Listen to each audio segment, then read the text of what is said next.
Hello friends, तो स्वागत है आपका एक और वीडियो में। तो जो हमारा पार्ट नंबर 5 है, जो हमारी सीरीज चल रही बैंकिंग एंड फाइनेंशियल इंस्टीट्यूशंस की। तो आज हम बात करेंगे main banks in India. Main banks in India में हम सबसे पहले बात करेंगे आरबीआई के बारे में। आरबीआई का पूरा नाम है reserve bank of India. Reserve bank of India. तो इसकी सिफारिश सबसे पहले देखते हैं किसने की थी। इसकी सिफारिश सबसे पहले की थी हिल्टन जंग अजोग ने। हिल्टन जंग अजोग ने आरबीआई की सिफारिश की थी। और इसकी जो एक्ट है वो कौन सा है? आरबीआई एक्ट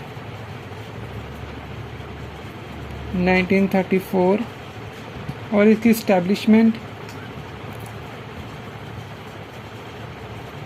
इसकी स्थापना वो हुई थी 1 अप्रैल 1935 को as a private bank.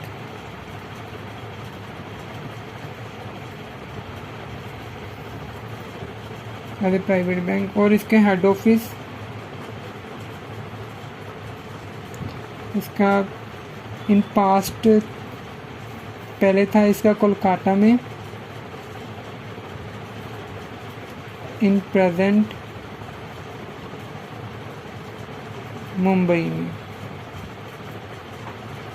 Mumbai में हुआ था इन ईयर 1937 में। तो आरबीआई का पूरा नाम तो रिजर्व बैंक ऑफ इंडिया। इसकी सिफारिश हिल्टन जंग अजोग के द्वारा की गई थी।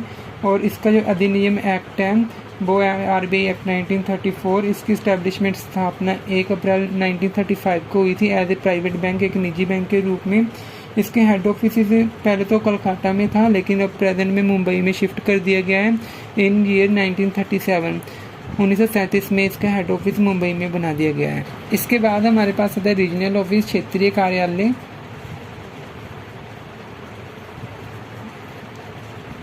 रीजनल ऑफिस इसके 4 रीजनल ऑफिस हैं। एक तो है दिल्ली, दूसरा है मुंबई, तीसरा है चेन्नई और 4th है कोलकाता में। इसके उप क्षेत्रीय कार्यालय, सब रीजनल ऑफिस, जे इसके टोटल 19 हैं।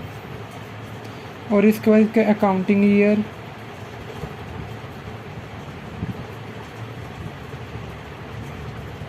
एक जुलाई से 30 जून तक है।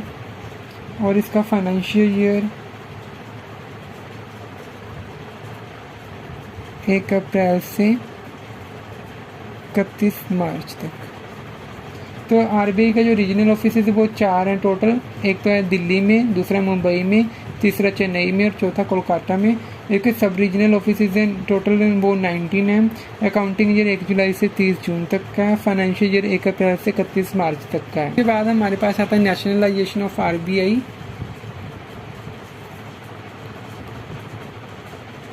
नेशनलाइजेशन हुआ था इसका 1 जनवरी 1949 को। और इसके बाद इम्पोर्टेंट है कि आरबीआई ने भारत के बिना म्यांमार, जिसे हम बोलते हैं बर्मा,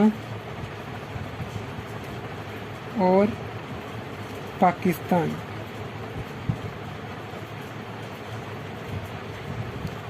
देशों की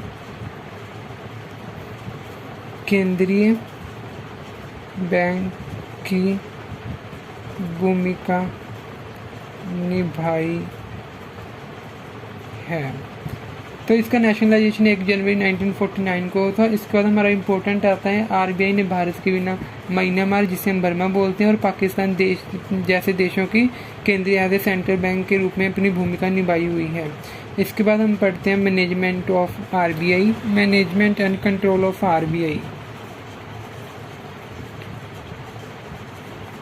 management and control of RBI. तो इसके मैनेजमेंट में सबसे पहले एक संचालक मंडल होता है जिसे हम बोलते हैं बोर्ड ऑफ डायरेक्टर्स। संचालक मंडल, board of directors. Board of directors में टोटल 21 मेंबर्स होते हैं। Total 21 members. और इसकी जो अध्यक्षता करता है वो करता है गवर्नर। टोटल 21 मेंबर्स होते हैं और इसमें सबसे पहले एक तो होता है गवर्नर, और इसका 4 होते हैं डिप्टी गवर्नर, डिप्टी गवर्नर्स, और 4 होते हैं क्षेत्रीय कार्यालय के निर्देशक, डायरेक्टर्स ऑफ रीजनल ऑफिसेस। इसके बाद हमारे पास 2 होते हैं members of finance ministry, appoint by government of India. सरकार के द्वारा 2 वित्त मंत्रालय से सदस्य, और 10 होते हैं अन्य मेंबर्स जिसको अदर मेंबर्स। तो ये टोटल हो गए हमारे 21। तो management and control of RBI में संचालक मंडल होता है जिसे हम बोर्ड ऑफ डायरेक्टर बोलते हैं, जिसमें टोटल मेंबर 21 होते हैं। इसमें एक गवर्नर होता है, 4 डिप्टी गवर्नर होते हैं, 4 डायरेक्टर ऑफ रीजनल ऑफिसेज के, रीजनल और क्षेत्रीय कार्यालय के जो निर्देशक होते हैं वो होते हैं। 2 होते हैं हमारे members of finance ministry appoint by central government, जो हमारी वित्त मंत्रालय होता है उसमें से 2 मेंबर्स सेलेक्ट किए जाते हैं हमारी गवर्नमेंट की तरफ से, और 10 मेंबर्स अदर जो अन्य होते हैं जिनको हम बोलते हैं अन्य सदस्य, और इसकी जो अध्यक्षता करता है वो गवर्नर करता है। इसके बाद हमारे पास आता है आरबीआई का प्रमुख, आरबीआई का प्रमुख जो होता है हमारा गवर्नर, और गवर्नर को नियुक्त कौन करता है? इसे नियुक्त करता है भारत सरकार। भारत सरकार के द्वारा नियुक्त किया जाता है। इसका कार्यकाल जो होता है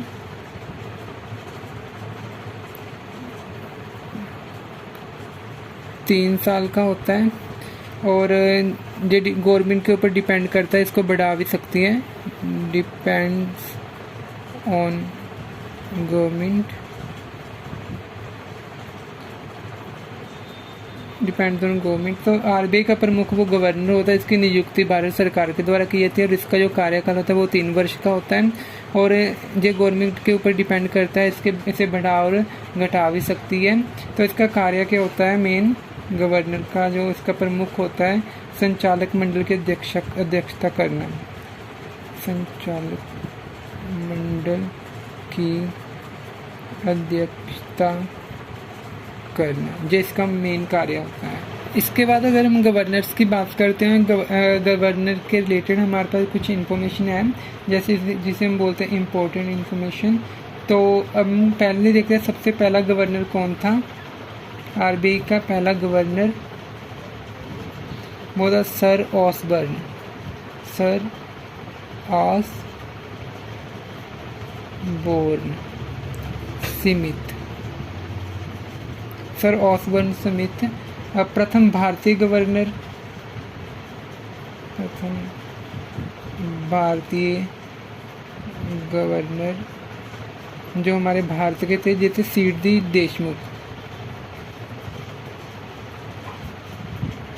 जो कि तीसरे गवर्नर थे।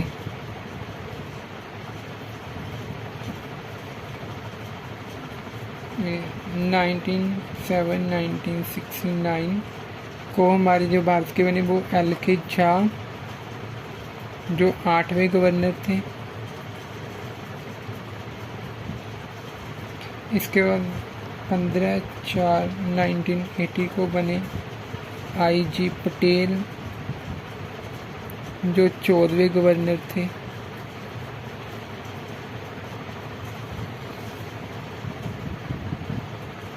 अभी प्रेजेंट में जो है हमारे शक्तिकांत दास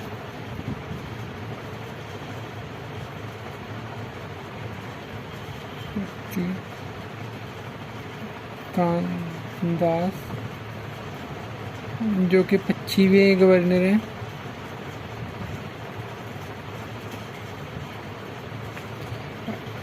अगर हम गवर्नर की बात करें तो सबसे पहले जो गवर्नर थे वो सर ओसबोर्न स्मिथ थे जो कि एक फॉरेनर थे।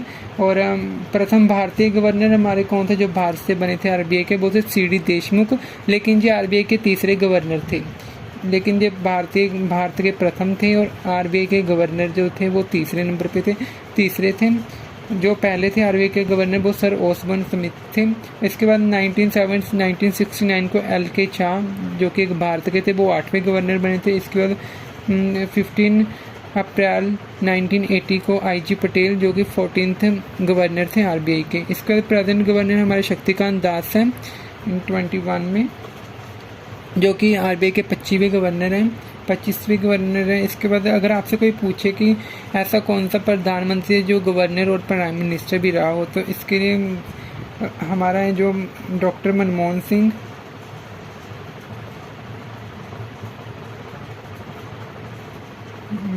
सिंह जो भारत के गवर्नर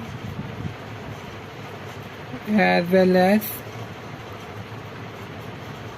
प्राइम मिनिस्टर दोनों रह चुके हैं।